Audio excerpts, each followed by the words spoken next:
મારે ડોક્ટર થઈ જવું છે તો શક્ય છે નથી. કેમ? તો કે એની પાસે એની ડિગ્રી નથી, એને કોઈ જાણ નથી. એને શું કરવું પડે? તો કે ભણવું પડે. ભણીને કોઈ ડિગ્રી મેળવે, MBBS BMS કે MD ની ડિગ્રી મેળવે, પછી એને કોઈ નાય પાડી શકે નહીં, ભાઈ હવે તને ડોક્ટર તરીકે રાખવામાં નહીં આવે. એ દવાખાનું ખોલી શકે, એને કોઈ ના પાડી શકે નહીં. કેમ? તો કે એની પાસે અધિકાર આવી ગયો, ડિગ્રી આવી ગઈ. એ જ રીતે જીવને જ્યાં સુધી અધિકાર ન મળે ને ત્યાં સુધી ભગવાન મળે નહીં. પેલા અધિકારી થવું પડે. તો અધિકારી થવા માટેની વાત છે. ઇંગ્લિશમાં કહ્યું ફર્સ્ટ ડિઝર્વ ધેન ડિઝાયર. પેલા તમે લાયક બનો, પછી ઈચ્છાઓ કરો. આપણો વાંધો ક્યાં છે? આપણે ઈચ્છાઓ પેલા કરીએ છીએ પણ એની જેવા લાયક નથી બનતા. આપણે 4 વ્હીલ જોઈએ છે ખરી, પણ 4 વ્હીલ ની મહેનત કોઈથી નથી કરી. જ્યાં સુધી લાયક ન બનીએ ત્યાં સુધી વસ્તુ મળતી નથી. અને લાયક બની જાય એટલે એ વસ્તુ આપોઆપ આવીને મળી જાય. પછી એમાં વાટ જોવી ન પડે. મેં કાલે વાત કરી હતી ને પુંડરીક નામના ભક્તની. મહારાષ્ટ્રમાં થઈ ગયો, પંઢરપુરમાં થઈ ગયો. એ ભક્ત એટલો ભગવાનનો ઉત્તમ ભક્ત હતો કે ભગવાન સામેથી દર્શન આપવા એને ઘરે આવતા. એક વખત મા પિતાની સેવા કરતા હતા ને ભગવાન વિઠ્ઠલ એટલે કે ભગવાન કૃષ્ણ વાટ જોઈને ઉભા રહ્યા. ભાઈ પુંડરીક, મારે દર્શન તો કરી જા. પુંડરીક કે ભાઈ મારે માતા પિતાની સેવા કરવી છે, થોડીક વાર ઉભા રહ્યો એમ કરીને ઈટ પાસે પડીથી ઘા કર્યો ભગવાનની આગળ. અને વિઠ્ઠલ ભગવાન ઈટ ઉપર કડે હાથ દઈને ઉભા. હજી એ સ્વરૂપ પૂજાય છે પંઢરપુરમાં. ભગવાન રાહ જોવે જ્યારે અધિકાર મળે. બોડાણો કાયમ ભગવાન પાસે દ્વારકાધીશ જાતો. ભગવાનને એમ થયું કે હવે આ બોડાણો ગરડો જો. ભગવાનને એમ થયું કે હવે હું સામેથી જાઉં. બોડાણાને કીધું હવે ગાડું લઈને આવજે, મારે આવવું છે. અને ભગવાન દ્વારિકાથી ડંકપુર ડાકોર વયા ગયા. ગુગળીઓ ગોતી ગોતીને થાય ગયા, ભગવાન મળ્યા નહીં. અને સવા વાલની વાળીમાં ભગવાન જોખાયા. ક્યારે?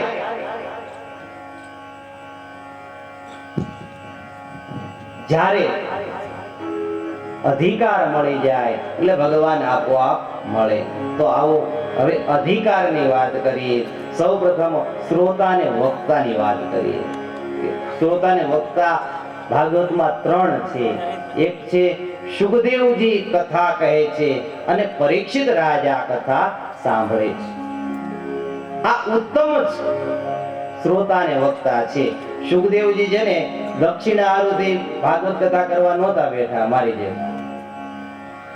એ એકદમ નિઃશુલ્ક કથા કરવા બેઠા હતા. એને કોઈ લાભ નહોતો, બસ એને ભગવાનની કથામાં રસ હતો. અને પરીક્ષિત રાજા તો કે એને કોઈ મોહ નહોતો રહ્યો. એને પશ્ચાતાપ હતો કે મેં બ્રાહ્મણના દીકરાના ગળામાં સર્પ નાખ્યો છે, મને એ પાપમાંથી જલ્દીથી મુક્તિ મળે, મને આ શરીરથી મુક્તિ મળે, બસ એટલી જ ઈચ્છા હતી. આ ઉત્તમ શ્રોતા અને વક્તા છે. બીજા નારદજી અને વ્યાસજી, એની કથા હમણાં આવશે. નારદજી છે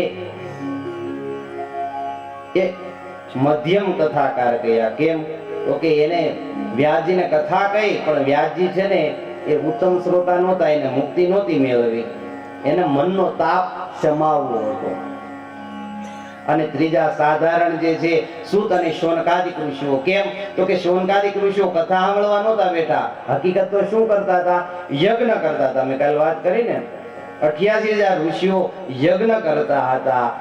પછી યજ્ઞમાંથી સમય મળે એટલે કથા સાંભળે. નવરાય મળે તો આવે. એ સાધારણ શ્રોતાઓ કહેવાય. બધું કામ મૂકીને જે આવે એ ઉત્તમ શ્રોતા. બરાબર? અને આ શાસ્ત્ર અને શસ્ત્ર તો યોગ્ય હાથમાં હોય ને તો શોભે. એટલે પેલાના ઋષિ મુનિઓ છે ને એની પાસે અસ્ત્રો શસ્ત્રો હતા પણ બધાને નહોતા આપતા. કારણ કે બધાને આપે ને તો એનો દુરુપયોગ થાય. તમને ખબર જ હશે કે અમેરિકાની પાસે અણુબોમ્બ આવ્યો, એનો ઉપયોગ એને તરત જ કરી નાખ્યો કે નહીં. પછી એનો જે સંશોધક હતો, જે વૈજ્ઞાનિક હતો, એને એટલું દુઃખ થયું કે એને હાર્ટ એટેક આવી ગયો. એને એવી ખબર નહોતી કે આ જાપાન ઉપર આનો ઉપયોગ કરી નાખશે. કારણ કે શસ્ત્ર ને શાસ્ત્ર બે યોગ્ય હાથમાં હોય તો જ શોભે, નહીતર એનો શું થાય? દુરુપયોગ થાય. એટલે પેલા જીવ લાયક બને એટલે એના હાથમાં શાસ્ત્ર આવે. અને યોગ્યતા વગર મગાય નહીં. ઓલા મારવાડી જેવું થાય. મારવાડી મંદિરે જઈ કાયમ ભગવાન પાસે માગે, પ્રભુ એક લોટરી લગાડી દે, એક લોટરી લગાડી દે. કાયમ આ વાત કરે. ભગવાન ઢાક્યા. પ્રગટ થઈને કીધું, ભાઈ પેલા તું લોટરીની ટિકિટ તો લે, તો લોટરી લગાડું ને. તારી લોટરીની ટિકિટ નથી લેવી તો મારે ક્યાંથી તને લોટરી લગાડવી? એટલે આપણું આવું છે, ટિકિટ વગર આપણે ભગવાન પાસે માગીએ. ટિકિટ આવી જાય પછી તમને કોઈ ના પાડી શકે નહીં. ગાડીમાં બેસવું હોય તો ટિકિટ લેવી જ પડે, અને એમને બેસી જાવ તો અધવચ્ચે ઉતરવું પડે. ઉતરવું પડે કે નહીં? એટલે યોગ્યતા વગર બધું નકામું. અને આપણા પુષ્ટિ માર્ગમાં તો ના પાડી છે કે ભગવાન પાસે મગાય નહીં. કેમ? તો કે ભગવાન તો બાલકૃષ્ણ નાના એવા લાલજી, એને શ્રમ અપાય નહીં. અને શ્રમ આપીએ તો દુઃખ થાય. ઠાકોરજીને શ્રમ ન પડવો જોઈએ. દયારામજી કે હરિ પાસે કઈ ન માગીએ, માગે પસ્તાવો થાય. ઉદાસી આવે નાથને, વ્યાપાર સરીખું ગણાય. દયારામજી તો એમ કે ભાઈ હરિ પાસે કઈ મગાય નહીં. કેમ? તો હરિને ઉદાસી આવે. આ તો માગ માગ કરે છે. તમારી ઘરે કોઈ મહેમાન આવ્યો ને કે તમારે આ સોફા હારા મારે લઈ જવા, તો હું એમ કહું ભાઈ આ શેઠી હારી ઘરે પુગાડી દેજો. તો મગાય નહીં. માગીએ તો શું થાય? તરત જ ઉદાસી આવી જાય કે ભાઈ આ તો માગ માગ કરે છે. આ માગવા આવ્યો છે કે મહેમાન થવા આવ્યો છે? સમજાતું નથી. એટલે ઉદાસી આવે ભગવાનને. અને બીજું શું થાય? આ તો વ્યાપાર કહેવાય કે પ્રભુ હું તમને એક થાળ ધરાવું, તમે મને લખપતિ બનાવી દો, કરોડપતિ બનાવી દો. આ તો વેપાર થઈ ગયો. ભગવાન પાસે કઈ માગવું નહીં. અને જ્યાં સુધી માગ્યું ને ત્યાં સુધી દુઃખ રહેવાનું. કારણ કે આપણી ટેવ જ એવી છે. આપણે સમજી લઈને ઉભા છીએ અને દરિયો માગીએ. ભગવાન કેમ આપે? સમજીમાં દરિયો હમાય નહીં. ભગવાનને તો આપવું જ છે. કારણ કે એ તો સોનાની દ્વારકા છે, એનો રાજા છે. એ આપવા બે ને તો એમાં પછી કઈ બાકી ન રહે. માં રૂકમિણીને હાથ પકડવો પડ્યો સુદામાને આપતા હતા ને ત્યારે કે હા નાથ, હવે જો આપ્યું ને તો અમારે દાસી થવું પડશે. હે એટલે ભગવાન આપવા માટે તૈયાર જ છે, પણ એવી લાયકાત નથી. આપણે સમજી લઈને દરિયો માગવા જાય તો દરિયો મળે નહીં. મળે દરિયા સમાય એવું કઈક વાસણ તો આપણી પાસે હોવું જોઈએ ને. પણ એવું વાસણ છે નહીં. એક સમજી છે, અને એના કારણે તો આપણે દુઃખી થઈએ. અને પછી કે આ કોરવંકો થઈ ગયો છે. ઈ કોરવંકો નથી, આપણે જ છીએ.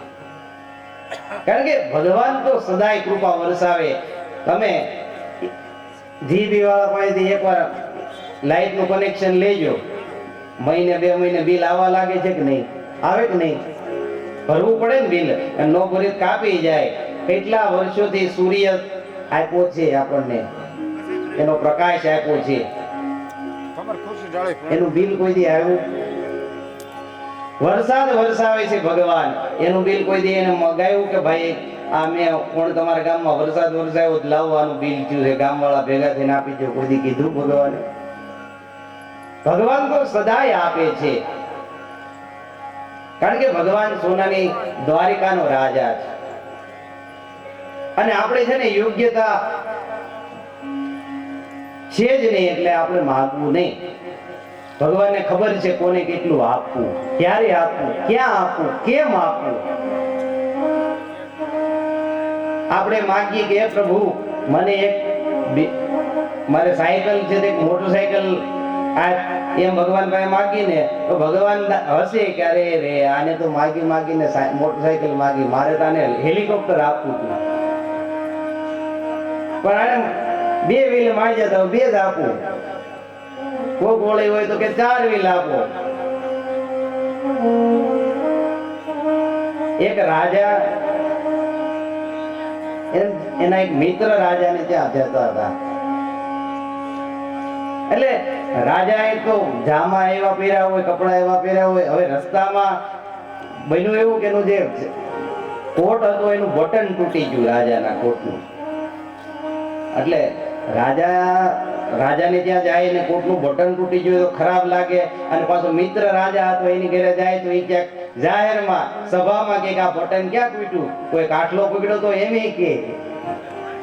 એટલે રાજાને એમ છે કે ભાઈ આ બટન તો આજ ને આજ ટકાવવું છે કે ભાઈ રસ્તામાં કોઈ ગામ આવે તો તપાસ કરજો, કોઈ દરજી મળે તો. એટલે રસ્તામાં એક ગામ આવ્યું, સૈનિકોએ જોયું તો પાદરમાં જ એક દરજી સીવતો હતો કે ભાઈ અમારા રાજાજી છે એના કોટનું બટન તૂટી ગયું, હું હાંધી આપીશ કે હા. રાજાજીને બોલાવ્યા, તરત જ એનો કોટ કઢાવી બટન ટકાવી રાજાએ પાછો કોટ પહેરી લીધો. પછી રાજાએ કીધું બોલ ભાઈ હું આપવાનું? દરજી કે ભાઈ આમાં કાંઈ આપવાનું શું હોય, બટન ટાંકી દીધું એમાં શું લેવું મારે? બટન એ તમારી પાસે હતું, મેં તો ખાલી દોરો વાપરો, મારે કાંઈ લેવાનું થતું નથી. રાજા કે ભાઈ હું તો રાજા છું, હું એમને જઈ ન શકું, તારે કંઈક લેવું જ પડશે. દરજી ના પાડે પણ રાજાએ આગ્રહ કર્યો તો દરજી કીધું તમારે જે આપવું એ આપો. નાનું કામ હોય એટલે પછી આમેથી એમ જ કહે ને. તો રાજાએ મંત્રીને કીધું આ 5 ગામ લખી દો.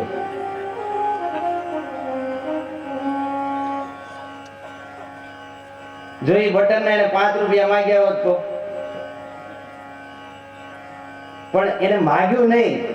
રાજાએ કેટલું આપ્યા? 5 ગામ લખી દીધા.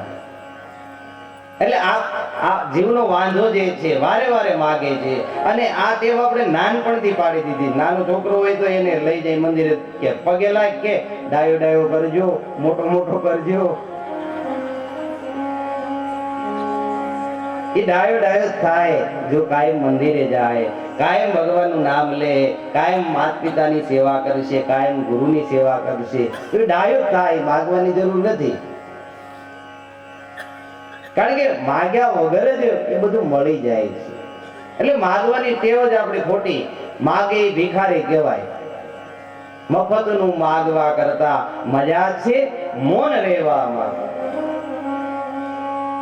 એટલે માગવું નહીં ભગવાન પાસે. અને જો માગશો નહીં ને તો ભગવાન ઢળક આપશે. એ ક્યારેય પાછું વાળીને જોતો નથી.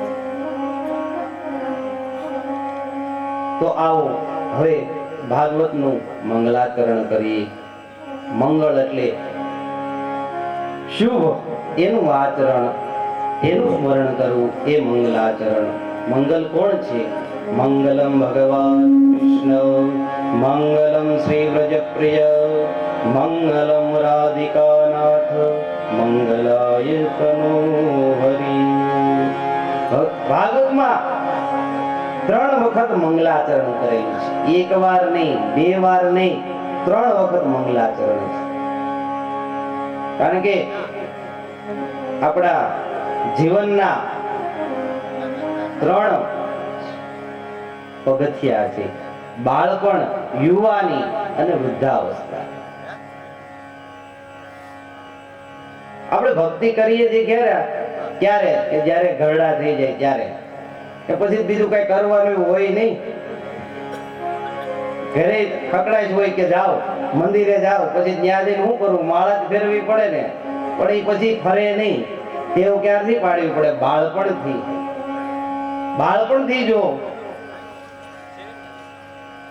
જીવને ભક્તિ કરાવવામાં આવે તો એ યુવાનીમાં જાય ને, એટલે યુવાન થાય ને એટલે એનામાં ભક્તિની ટેવ રહે. અને ત્યાંથી પછી આગળ વધે તો ઘરડો થાય ત્યારે પણ ભક્તિ કરે. કારણ કે બાળપણમાં જે ટેવ પડી હોય તો એ માળા ફરે, બાકી પાકા ઘડે કાંઠા ચડે નહીં. પછી ઘરડા થઈ ગયા હોય પછી કે માળા ફેરવો બાપા, બાપાના હાથમાં માળા ફરતી તો હોય પણ મન રે નહીં.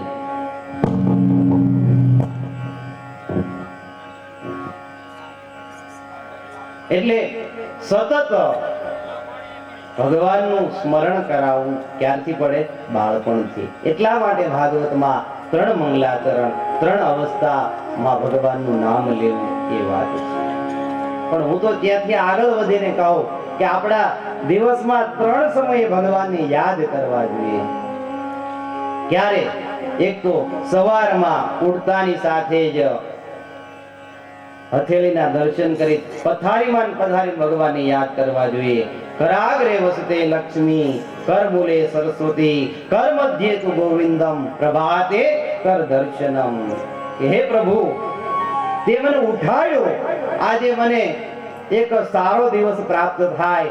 આજના દિવસના વિશે હું જે પણ કામ કરું કોઈના સારા માટે હોય, કોઈને સુખી કરું, કોઈને રાજી કરું. આજ મારાથી કોઈને દુખી ન થઈ જવાય, કોઈને હું દુખી ન કરું, એનું પ્રભુ તારે ધ્યાન રાખવાનું છે. અને પ્રાર્થના કરવાની, પ્રભાતે ઉઠતાની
અને આગળ વધવાનું. પાછો બપોરનો સમય થાય, તમારી આગળ તમારા ભાગ્યમાં જે હોય થાળીમાં આવી જાય ત્યારે ભગવાને યાદ કરી કેવું બ્રહ્માર્પણમ બ્રહ્મ હવિર બ્રહ્માગ્નો બ્રહ્મણાહુતમ બ્રહ્મેન તેન ગંતવ્યમ બ્રહ્મ કર્મ સમાધિનામ. હે પ્રભુ, આ તારું છે ને તને અર્પણ કરી પ્રસાદ રૂપે હું ગ્રહણ કરું છું.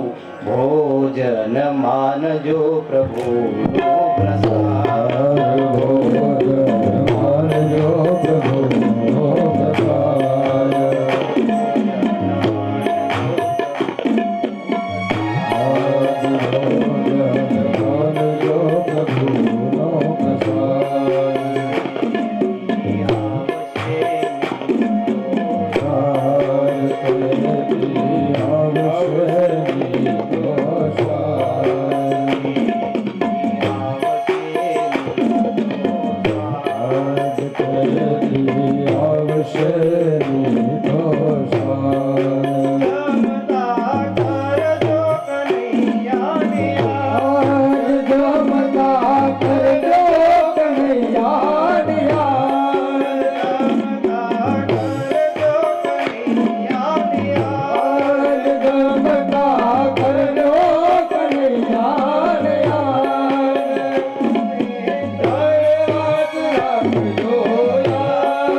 ભગવાનને પણ જેટલા કર્મ કર્યા હોય અર્પણ કરી દેવા. કાયેન વાચા કર્મેન મનસેન્દ્રિયર્વા બુદ્ધ્યાત્મના વા પ્રકૃતિ સ્વભાવાત કરોમિ યદ્યત સકલમ પરસ્મી નારાયણાયેતિ સમર્પયામિ. હે ભગવાન, મેં આજે જે પણ કાર્ય કર્યું, શુભ કર્યું, અશુભ કર્યું, સાચું કર્યું, ખોટું કર્યું, તને અર્પણ, કૃષ્ણાર્પણ વસ્તુ કરી અને પછી સૂઈ જાઓ એટલે તમને ઘાટી નીંદર આવી જાય. સૂતા પહેલા સ્મરજો શ્યામ, સૂતા પહેલા સ્મરજો શ્યામ,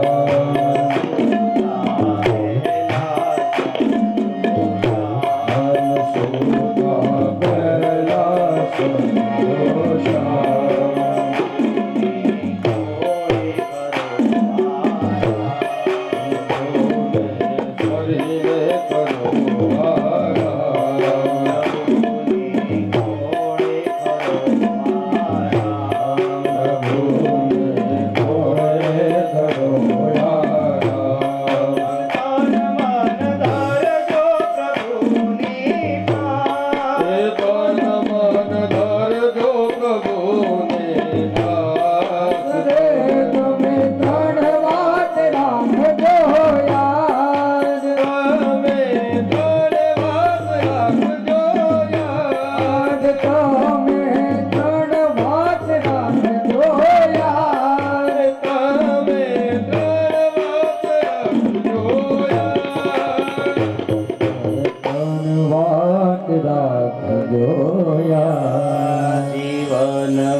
કરવાની, સવાર બપોર ને સાંજ, આ 3 વખત ભગવાન ભૂલાઈ નહીં જાય. સવારમાં એટલી ઉતાવળ કરીએ પૈસા કમાવા જવાની, બહાર જવાની, એટલી ઉતાવળ કે ભગવાનની 2 અગરબત્તી નથી થતી.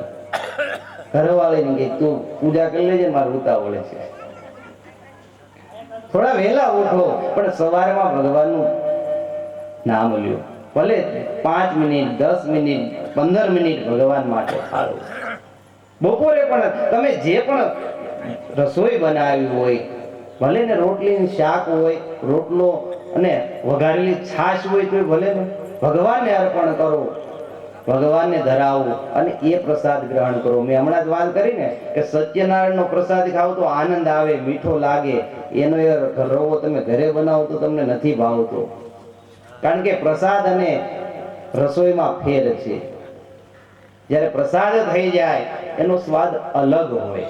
એટલે જે પણ ભગવાનને આપણે બનાવ્યું હોય અર્પણ કરવાનું. તો દેવ વસ્તુ ગોવિંદ તુભ્યમેવ સમર્પય. અને ત્રીજું, સાંજના સમયે બધી જ માયાજાળ, જંજાળ, સંસાર મનમાંથી કાઢી ભગવાનને અર્પણ કરી દે. પ્રભુ હવે જેમ રાતે કેમ આપણે બધું ગળામાં માળા પહેરી હોય ને હાથમાં કડા પહેરે બધું કાઢીને મૂકી દઈએ, ઘડિયાળું પહેરી ઉતારી મૂકીએ છીએ, એમ મનમાંથી પણ બધું ઉતારીને ભગવાનને અર્પણ કરી દે. પ્રભુ આ હાચે સવાર સુધી અને ભગવાનના ખોળામાં હોઈ જાય ને એટલે મીઠી નીંદર આવે, પછી ઊંઘની ગોળી લેવી પડશે નહીં. જ્યારે આ વાત સમજાય ને પછી એમાં એ જીવને બધું મંગળ જ હોય, એને બીજું કઈ કરવાનું નથી રહેતું. 3 સમયે ભગવાનને યાદ કરી લેવા. આખો દિવસ ન થાય, કારણ કે સંસાર છે, પૈસા કમાવાના, દીકરાને હાચવવાની, ઘરવાળીને સમજાવવાની, બધું કરવાનું. પણ 3 સમયે ભગવાનને યાદ કરી લેવા. બસ 3 સમય સાચવી લ્યો એટલે ભગવાન તમને મળશે. પણ આ 3 સમયે હચવાતા નથી આપણે. તો આવો હવે ભાગવતમાં પ્રવેશ કરીએ. ભાગવતનો પ્રથમ જ શ્લોક કે જે જકારથી શરૂ થાય. જન્માદ્યસ્ય યતોન્વયાદિ